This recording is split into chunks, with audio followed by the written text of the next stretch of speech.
नमस्कार मित्रों, हिंदी क्लास में आप सभी का हार्दिक स्वागत एवं अभिनंदन है। हम लोग बेटा अलंकारों की सीरीज चला रहे थे और अलंकारों के एंड की तरफ हैं हम लोग। आज हम लोगों ने दो अलंकार फिर से स्टार्ट करेंगे। पहला है आपका जहां संदेह संकर और दूसरा है एकाश्रय अनुप्रवेश संकर अलंकार। एक्चुअली में हम लोग अलंकारों में से कल एक अलंकार पढ़े थे, अंगांगी भाव संकर अलंकार। संकर अलंकारों के तीन भाग बताए थे मैंने, अंगांगी भाव संकर अलंकार, संदेह संकर अलंकार और आपका एकाश्रय अनुप्रवेश संकर अलंकार। इसी प्रकार से संकर अलंकार के बाद संसृष्टि संकर आएगा, तो संसृष्टि संकर के भी तीन भेद होंगे और आपके अलंकार पूर्णतः खत्म हो जाएंगे।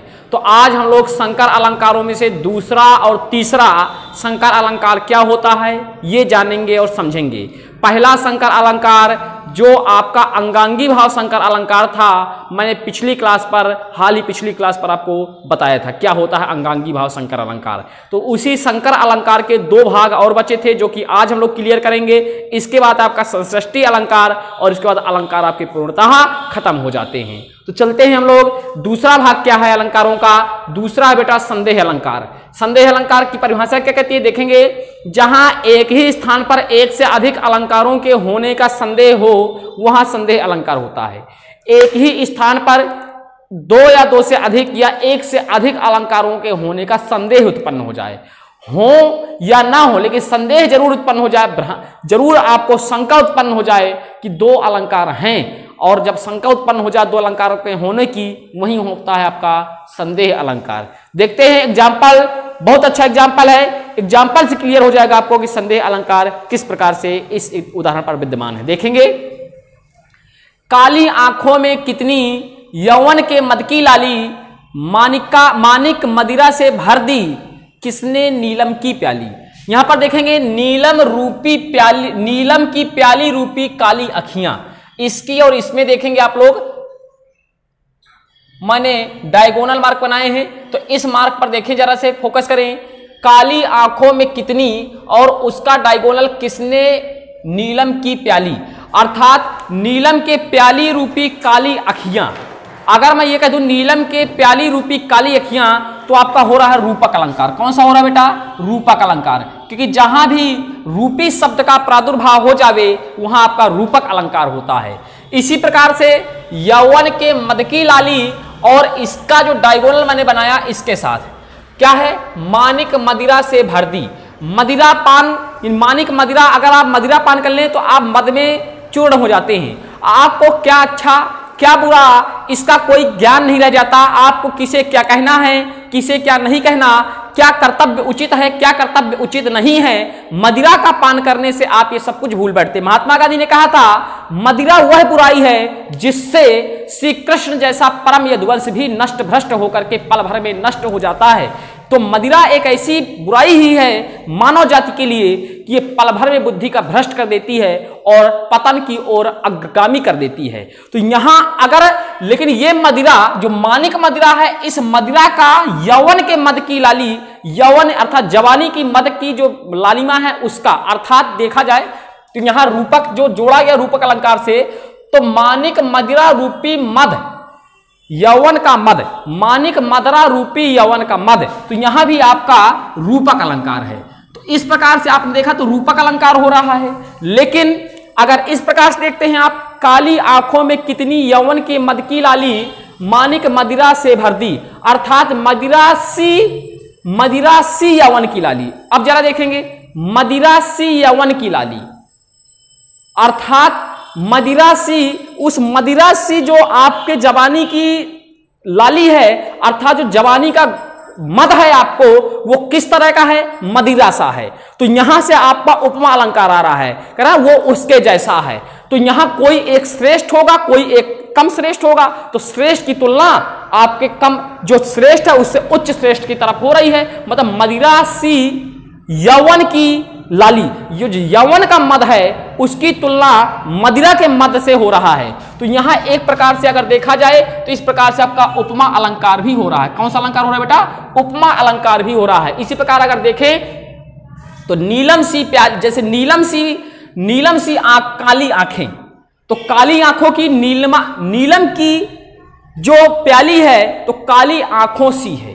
तो यहां पर भी अगर इसका देखा जाए तो इस प्रकार से यहां भी उपमा अलंकार निकल रहा है। तो आप इसी एक ही जगह पर अर्थात एक ही उदाहरण पर दो दो अलंकारों की शंका उत्पन्न हो रही है, पता नहीं चल रहा कि रूपक अलंकार है कि उपमा अलंकार है। तो इस प्रकार से जहां दो अलंकारों की शंका उत्पन्न हो जाए वहीं आपका होता है क्या बेटा, संदेह संकर अलंकार। नाम ये संदेह, शंका उत्पन्न हो जाना, शंका की बीमारी लग जाए वहीं संदेह अलंकार हो जाता है। और जब संदेह हो जाता है तो फिर शंका हो जाती है, तो आप खुद समझदार है, जानते हो शंका की इलाज फिर नहीं। चलिए इस प्रकार से हमने संदेह संकर पढ़ा और संदेह संकर में उसने एग्जाम्पल भी सटीक दिया। एग्जाम्पल को मैंने अपने रिसर्च के द्वारा दिखाया आपको किस प्रकार से रूपक और किस प्रकार से उपमा का प्रादुर्भाव हुआ। और जब दो दो प्रादुर्भाव हुए, दो दो अलंकारों के होने की शंका उत्पन्न हो गई तो हो गया संदेह संकर अलंकार। चलते हम लोग एकाश्रय संकर अलंकार की ओर। क्या है बेटा, इसका नाम क्या है? मैंने बताया था ना, जैसी इसकी परिभाषा होती है तो पूरी परिभाषा इसके शब्द पर ही घुसी पड़ी है। शब्द क्या कहता है? एक आश्रय, एक धन आश्रय, जो एक पर ही आश्रित है वही तो है एक आश्रय। तो कौन सा अलंकार है? एक आश्रय अनुप्रवेश संकर अलंकार। अर्थात एक आश्रय जहां एक ही शब्द हो लेकिन उसी पर जितने भी अलंकार हो उसी शब्द से आश्रित हो, उसी शब्द पर आश्रित हो, उसी शब्द से ही निकल पड़े, तो उसी का नाम है एक आश्रय। परिभाषा देखेंगे कुछ ऐसी ही बोलेगी, जहां एक ही पद या वाक्य में अनेक अलंकारों की स्थिति होती है वहां क्या होता है आपका एकाश्रय अनुप्रवेश संकर होता है। मैंने बताया था बेटा आपको, जैसा उसका नाम है वैसा उसका काम है। यथा गुणा तथा नामा या तथा नामा यथा गुणा, जैसा उसका नाम वैसा उसका काम। ये ज्यादातर मोस्टली 99% केसों में आपको यही देखने को मिलेगा, चाहे आप जौन से सब्जेक्ट पढ़ें बेटा, चाहे जौन से सब्जेक्ट पढ़ो, सब सब्जेक्ट में यह आपको देखने को मिली कि जो उसकी परिभाषा है वो पूरी परिभाषा उसकी हेडिंग पर ही विद्यमान है।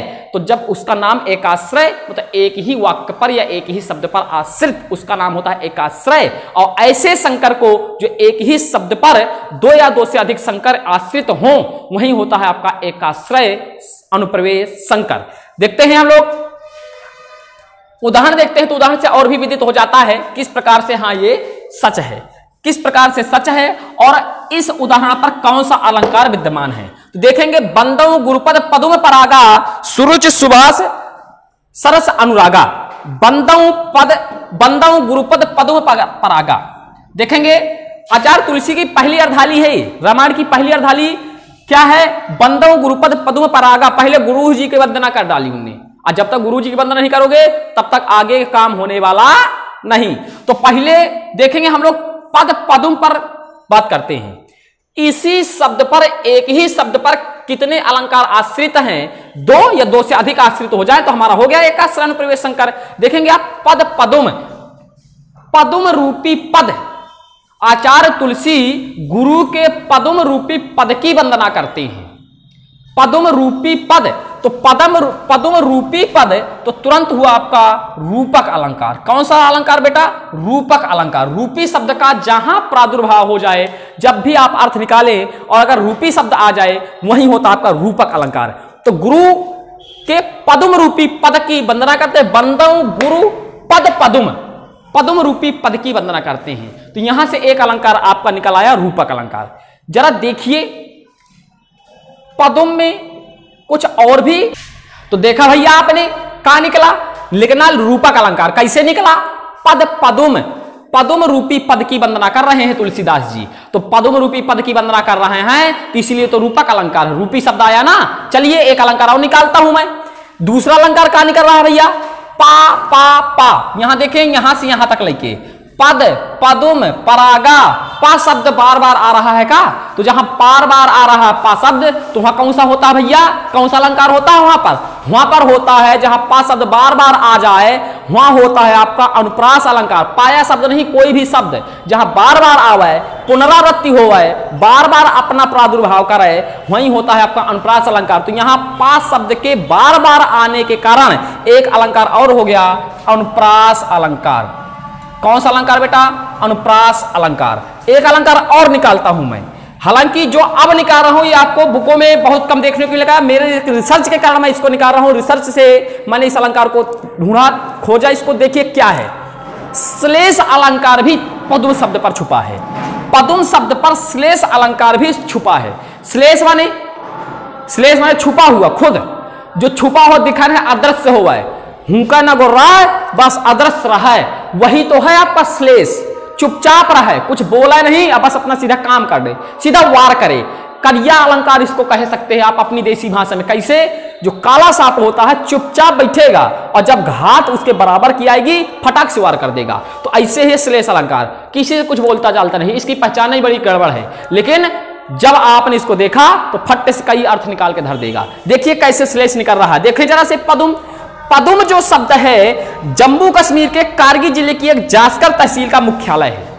तो एक यहां से अर्थ निकला, जास्कर तहसील के एक मुख्यालय का नाम है पदुम। फिर इसके बाद जम्मू कश्मीर के जास्कर तहसील की, कारगिल जिले के जास्कर तहसील के मुख्यालय का नाम है एक पदम नाम का मुख्यालय है वहां पर। एक जास्कर साम्राज्य की एक राजधानी हुआ करती थी पदुम, वहां से एक अर्थ निकल आया। एक मुख्यालय का नाम हुआ, एक जास्कर साम्राज्य की राजधानी का नाम था पदम। तो दो अर्थ हो गए पदम के। और देखिए जरा से पदुम के, और देखिए जरा से काबुल का नाम सुना होगा आपने बेटा, काबुल का। काबुल में घोड़ा बहुत रहते हैं, तो काबुल में पाए जाने वाले घोड़ों के जो बदन पर एक काला निशान पाया जाता है उसका नाम होता है पदुम। और बताता हूं पदुम और क्या होता है। आपके इंसानों के बॉडी पर जो कोई एक मार्क पाया जाता है काला काला, तिल नहीं, तिल बोलते हो आप लोग, तिल नहीं, थोड़ा से बड़ा होता है लहसुन जैसा, उसको बोला जाता है पदम।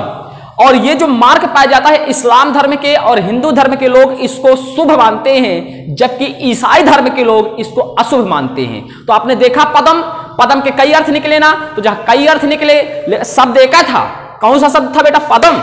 अब पदम पर कई अर्थ छुपे थे, तो जब छुपे थे ना, चोरी छुपे थे, लेकिन जैसे नजर पड़ी तो कई शब्दों ने वार किया एक साथ, कई शब्द आपने चूके नहीं वार पे, तो वही हो गया आपका श्लेष अलंकार। तो देखा बेटा आपने, काका निकला, रूपक निकला, अनुप्रास निकला, श्लेष निकाल दिया हमने। तो इस प्रकार से कई अलंकार यहां से उत्पन्न हो गए। एक ही शब्द पर कई अलंकार आश्रित थे। पदम शब्द पर, पदम पर कई अलंकार आश्रित थे, तो यहां होगा एकाश्रय अनुप्रवेश संकर। मतलब एक ही शब्द से कई अलंकार आश्रित थे, जहां पर कई अलंकारों का होना पाया जा रहा था, वहां था आपका एकाश्रय अनुप्रवेश संकर अलंकार। इस प्रकार से हम लोगों ने आज संकर अलंकार के सारे भेद पढ़ डाले।